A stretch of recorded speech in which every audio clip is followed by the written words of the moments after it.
Hello मित्रों, आपका हमारे चैनल भक्ति सिया शक्ति में स्वागत है। आज हम जानेंगे कि कलयुग में हनुमान जी कहां पर मिलेंगे। 1. शास्त्रों और वेदों में भगवान हनुमान को कलयुग का देवता बताया गया है।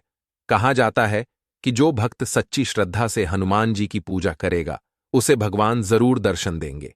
इसलिए इन्हें कलयुग का जीवित या जागृत देवता कहा गया है।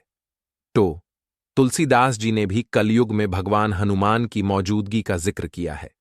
तुलसीदास जी को हनुमान जी की कृपा से ही भगवान राम और लक्ष्मण जी के दर्शन प्राप्त हुए थे।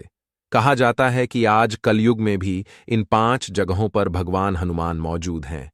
गंधमादन पर्वत। इस पर्वत पर कलयुग में भगवान हनुमान का निवास है। इसके कई प्रमाण कई जगहों पर मिलते हैं। कहा जाता है कि कई साधु संतों ने भी इसी स्थान पर तपस्या कर हनुमान जी के दर्शन प्राप्त किए। महर्षि कश्यप ने भी इसी पर्वत पर तपस्या की थी। यह पर्वत कैलाश पर्वत के उत्तर में स्थित है। भगवान राम से अमर होने का वरदान प्राप्त कर हनुमान जी ने इसी पर्वत को अपना निवास स्थान चुना। 3.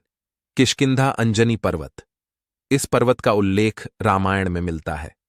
कर्नाटक के कोप्पल और बेल्लारी जिले के पास किष्किंधा क्षेत्र में इसी पर्वत पर माता अंजनी ने तपस्या की थी। भगवान राम और हनुमान जी की मुलाकात भी इसी पर्वत पर हुई थी। कहा जाता है कि कलयुग में भी इस पर्वत पर हनुमान जी निवास करते हैं। 4. राम भक्त।